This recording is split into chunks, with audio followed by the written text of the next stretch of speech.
Hello, I'm SeafoodSource Editor Sean Murphy. We're here again at the Demonstration Theater at Seafood Expo North America. I'm here with Patrick McMurray, who is the chef owner of the Starfish Oyster Bed and Grill up in Toronto. It's mouthful. Pardon? It's an oysterful. It's an oyster? Oysterful. It's an oyster. It's a hard word. Yeah, it's a hard word, yeah. We're here because Patrick just did a master class on oysters, talking about the 5 different species. Kept a couple of victims aside here to show us a little bit about what kind of different species there are, what the differences are, where they come from. What do we have here? Well, we've brought a couple. We only showed 2 of the 5. We can do 5 species of oysters in North America, which can't be done anywhere else in the world. It's one of the rare and special things that we have in this region that we can do that. North American East Coast oysters are one species. The West Coast or Pacific oysters are another. Kumamotos are a species unto itself. Olympias are the only natives to the West Coast of North America, and they're tiny. There's only 2 growers left, probably one of the rarest oysters in the world. And then the European flats, which are grown in Europe, obviously, but there's a couple of joints that'll grow out here in North America as well.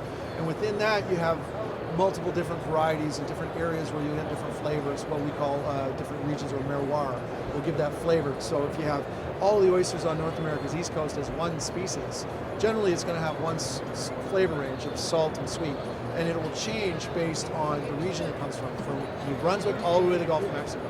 We're talking hundreds, probably thousands of different growers, and a different oyster will come out in each one, but it's all technically one species. Same thing for the Western Pacifics and all that.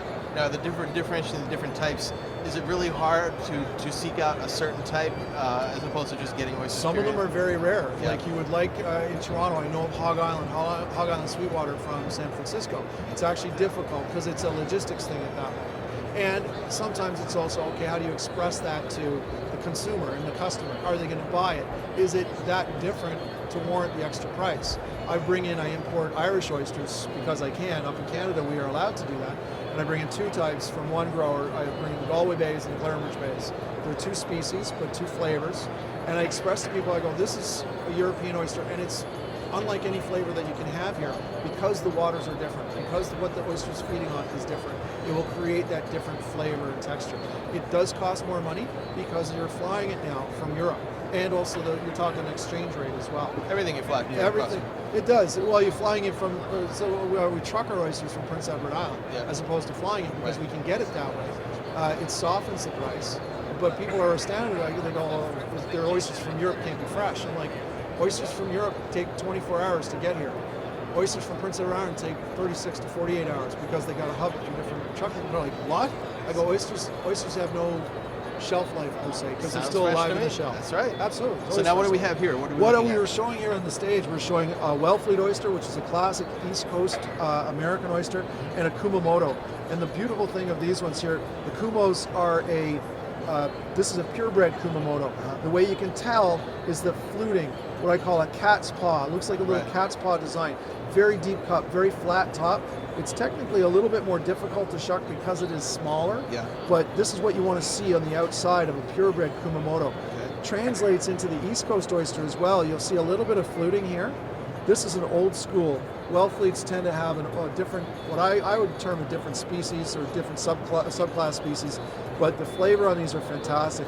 Again, deep cup, flat top, teardrop shape, beautifully cultured oyster. They appear to be larger in size. Is there more meat in these, or is that just a shell? There will be more meat, but these will be plumper. Okay. Okay, so there'll be a textural thing that is surprising about the Kumamotos because of the way they grow and the way the species looks. The morphology is such that it's just a deep, plump, meaty little oyster, which lovely because it doesn't scare a lot of people off. This is my number 2 ask for oyster after the East Coast oysters. People will want Kumos. So pretty well any restaurant anywhere in North America could put a Kumamoto on it.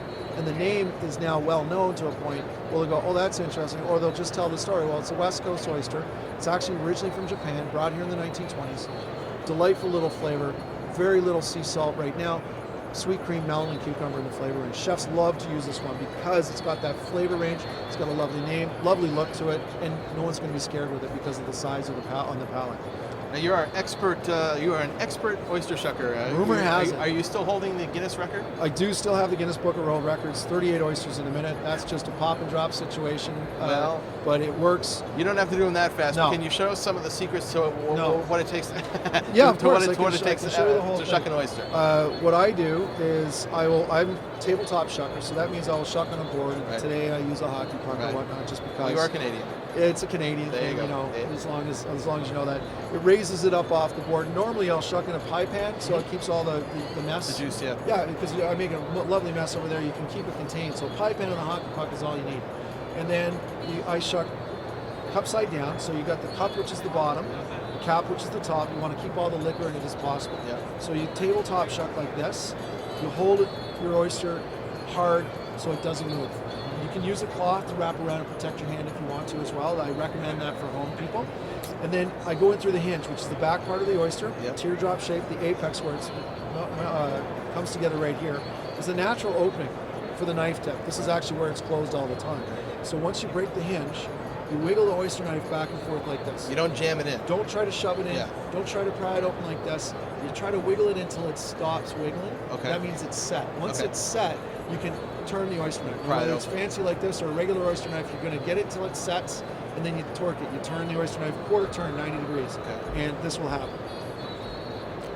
Okay. Once Pop it it's right over. once it's popped like that, Yep. the oyster is open. Okay. At this point, I will look down the pipe, what I call it, Yep. to see where the adductor is attached to the top shelf, Okay. and That's the part that- I'll gently scrape that I see. until it releases. There you go. So once you've exposed this spot here, which is called the insertion point, muscle insertion, you scrape that off, save the top shell because you can use it for displays. Look for any grip. We got a little bit of silt here. Yep. So knife tip, Scoop that out. yeah, and knife tip on the shell around here, sometimes in the hinge too. You just want to look for little bits of grit. You want to kind of get that out as much as possible. And then underneath the adductor muscle right here, you come underneath and shuck it, and you're loose and ready to go. Okay. Now, you see it doesn't fall right out of the shell, because this is what I like to do. I like to leave it. There's two things. You'll watch as I push it away, it generally releases. Now it's totally Now loose. it's on the loose. shell. Yeah. Historically, there used to be a second adductor muscle. We're talking about evolution, 25 million years ago. There was a second adductor muscle. And this is, they've evolved themselves out of it, but there's still what we call a vacuum. Okay. On a well-shucked oyster, you should just cut the adductor muscle, but leave that attached. So that sometimes consumers will go, well, you didn't shuck it. I go, no, it's shucked, just watch. You just go like this. Oh, okay. There it is. Yeah. The French, to this day, will not shuck the bottom shell. Why? It's a proof of freshness. This comes from the early 1800s when they would shuck oysters into cans in the back of the restaurant, put a shell out, put an oyster on it, and call it an oyster. Or a plate. We used to have plates where the bourgeois would not want to use their hands on the dirty shells, so they had the white gloves. They'd pick it off a plate. Oysters would be canned sometimes. They had this canned or tinny flavor. They didn't like that. So they insisted on oysters to be shucked either in front of them or in the shell. The only way they can prove that they're fresh if it was still attached at the bottom. Okay. So once I release that, if I leave that attached, that's the proof in the pudding that it's still fresh. Harder to do. No one really knows it. But that's my super secret technique. There we go. And that's how you do that one. Kumamotos are a little bit more difficult to shuck because of the shape. They're very deep cupped and they rock around a lot. So you actually have to keep your hands on it. It's more fingertip control. Hold steady. And once you got it steady, same idea. They all shuck the same way. Wiggle it till it sets. Quarter turn open. There he goes. Insert. Cut down the pipe. Cut that top off. Come underneath. Cut the bottom. There you go. Look for a little grit there. Little new shell growth right here, and we're ready to go. There you go. Take that. That's it. Okay, and that's Kumamoto, and the other is Kumamoto is the a Wellfleet. Okay. Wellfleet coming from Cape Cod, Massachusetts. That's right. And these Kumos are out of Washington State. Okay, great demonstration there. Thank you very much. Fascinating knowledge about it as always, Patrick. Appreciate the time. That's No Patrick problem. McMurray. He's the chef owner of the Starfish Oyster Bed and Grill in Toronto. Got it right that time. There we go. Keep watching SeafoodSource.com for more coverage from Seafood Expo North America. Thanks very much.